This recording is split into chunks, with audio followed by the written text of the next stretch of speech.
Sure, call back in about an hour. Thank you. Bye-bye. I'm good if y'all are. All right, everybody ready? Just a second, if you don't mind.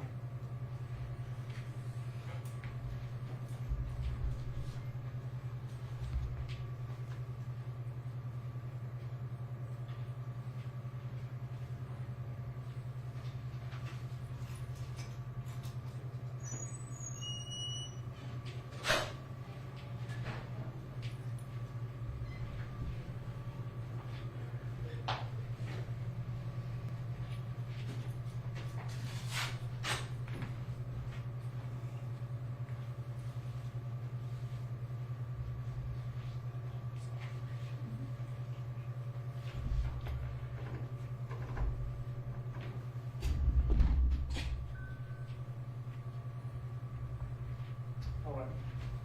Okay.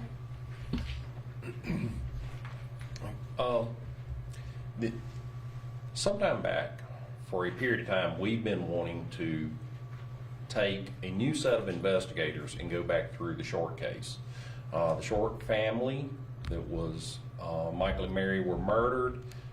The abduction of Jennifer occurred in our jurisdiction, and then her body was later found in Rockingham County. And of course, with that, many jurisdictions came together, and the case has been going for years. And we want to thank the community that has never let this case be forgotten. Sometime back, we as people have retired, the years have continued on. We wanted to put a new set of people together on the case. We asked to form a multi-jurisdictional task force, and all the agencies have kept in contact with this, so it literally was as easy as just making a couple phone calls, and everyone was willing to do so. But we asked if the state police would designate someone. We have an investigator we've designated. Rockingham County is designated an investigator, and there is a federal task force officer that is going to be available. There will be other people helping, but the task force has formed. They have already started working on the Short case, and we're very thankful for that. We do remind people that the homicides did occur. At this time, we still have a reward that can be awarded for information that comes forward leading to the arrest of the suspects. We also make a plea again that if anyone has information, we have investigators that are assigned right now to follow every lead that comes in reference to this case. Some of the objectives of this was, once again, to take a set of investigators that have limited knowledge about the case and let them go looking through the case with fresh eyes, per se. It is putting files and cases together, going over leads, seeing if there's anything new that comes up and anything that develops. Also making sure that all of the evidence has the most current technological advancements in testing. And these are just some of the things that want to take place. As I said, we've wanted to do this for some time, and we did begin assembling this group back earlier in the year, and then they started coming together in the late summer, starting to do the actual work on the case. Is there any type of technology or anything that you all are thinking might be helpful in this type of thing, any particular set of investigative equipment that you all use? Well, in the basically the analysis of what testing, of course, the big thing this day and age is DNA testing. And I know in a case that is nearing 20 years old, but it had a couple of advancements in DNA testing, but it has been a little bit of time. And what that will also rely upon is someone actually setting down the people that actually do the testing. And while you want to do the testing, but you've also got to preserve the evidence. So they have to do an evaluation to make sure it has the most current testing, but what also works with the evidence that we have it for the case. Do you mind talking maybe a little bit about some of the challenges you all have faced with this case? You know, obviously the task force will kind of meet a roadblock since the Short family home is no longer, you know, where it stood about 20 years ago. So, you know, does that kind of create a unique challenge for the task force as they try to re-look into this case? Well, I think everything had been collected from the home in the origins of the crime and then over the years. I think the home per se is not an integral part of it now. I think they have everything that they need to work on, and it is, we have participated in some of the meetings somewhat. It is a good group. They are moving very efficiently through it. They're very familiar and experienced with what's currently done today, the photographs, the documents, and anything else. And we're very pleased with how the progress is coming. But to answer the question, no, I don't think the home will come back into play. Sheriff, is there any truth to the rumor over the years that because of the age of the case, that any of the evidence has been destroyed, lost, or damaged? Or is that just a rumor? No, I think that is just a rumor. This is a massive case. It's unlike any case that I've ever even really heard of, because in the origins of it, there was a period of days that Jennifer was missing, and of course the hope was to find her alive. And through this, there are thousands of interviews that were done. But once something's part of a case, it's part of the case. And a lot of work has been done. Many agencies try to help. You have their documentation that they created with it. Evidence has been tested at various locations. But no, to my knowledge, everything is still preserved. And that was one of the parts of this, is we hope that this brings forward justice in this case.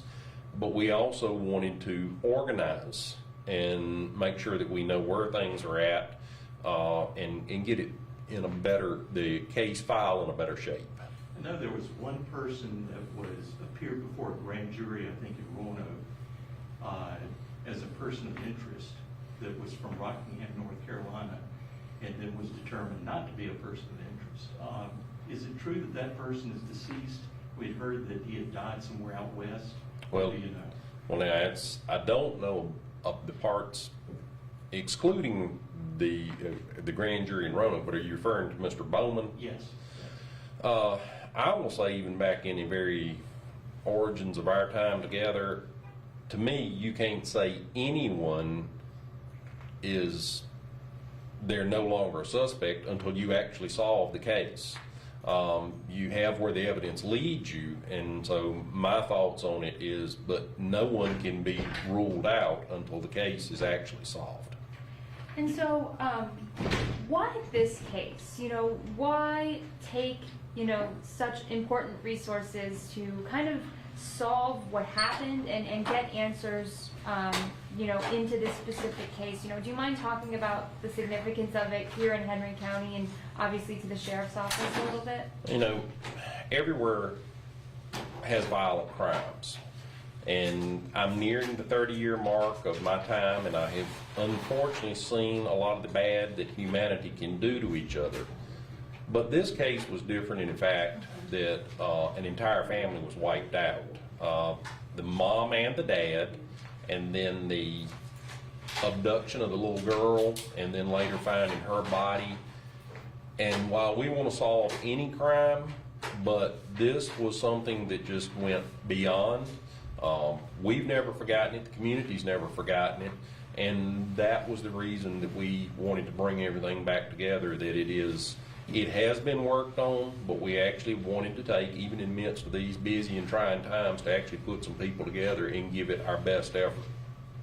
Yeah, what would it mean for you personally, coming into this case here, if this case were to be solved here with this reopening of the case, for you as a sheriff and for other deputies here, what would that mean to you personally here to have that case solved?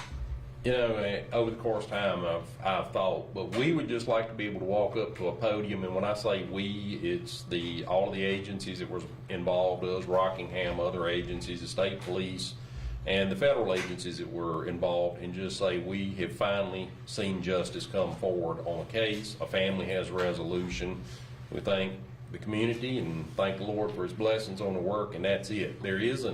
We would just like to see this case come to a resolution.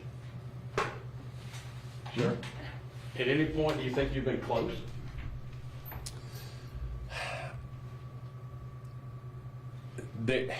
I want to say yes to that. I will also add to that I do think there are still a couple key people out there that are withholding information. in saying what I've seen humanity do to each other, and that is a small segment of humanity, there's a lot of good people, but unfortunately, some people won't bring information forward, and I do think there are a couple people out there that have key critical information, and they are just withholding it, and I would like for them to analyze their conscience that a mom, a dad, and a young girl, whatever atrocities occurred to her, and I do think they hold that information. I think we have been per se close, but we also, the threshold that we have to live up to is there's being close, but then there's the actual stepping over the threshold where we now, by what we are following, rules out other leads and other people, and it is moving forward to an actual prosecution and hopefully a successful prosecution of the case. So there's a yes and no to that answer. Would it be fair to say then that there's a possibility that you have reason to believe who may have done it, but the evidence doesn't support a conviction, so you just wait in the hopes that there will be evidence that will come forward that will allow that? Well, there, in the knowledge that we have of the case, there are some that, yes, the evidence, the leads and what evidence we have does seem to point to. But I have to go back again, there is actually being able to say this is what we believe, but we know the second part of that is actually if a warrant is issued, it is not just a warrant being issued and it's over with. It has to carry through for a successful prosecution. So that's the reason we're a little hesitant in how we answer. We do believe in our work. There is a lot of work out there, and there's some things that we can't elaborate on. But in using what you're asking off of what Charles asked, I believe there's a couple key people that have information that could tie things together, and they're just not bringing it forward. You have to ask the question, who are they? Well, I will say that I have a feeling they will see this, and they know who they are. They have been approached numerous times. They've been told, we think that they could tell us more than they are telling. But unfortunately, there are some people that just will not bring it forward. One other question, you've been dealing with the deputies and the pay. Mm-hmm. Any movement on that? Can we answer that after everything else is done as a separate issue? Sure. Anything else you wanted to say, Sheriff? No, we do ask the community. The community has been very supportive. I will say our area, we're big enough that we get to enjoy some things, but we're small enough that it has a lot of deep-rooted family and what's right ties to it. No one has ever forgotten this case. Us, the community, the family, everyone else. We do ask that they make one more push. We ask that they reach out to people and make sure we have all the information we need. We do reach out to the people that we do think are still withholding information that didn't give us the best statement they could have, because all of us assembled here, and the vast majority of the people, our conscience, this is an atrocity that occurred in a community, and there's not many communities that have ever experienced this. And we want people to step forward and do the right thing for the right reason.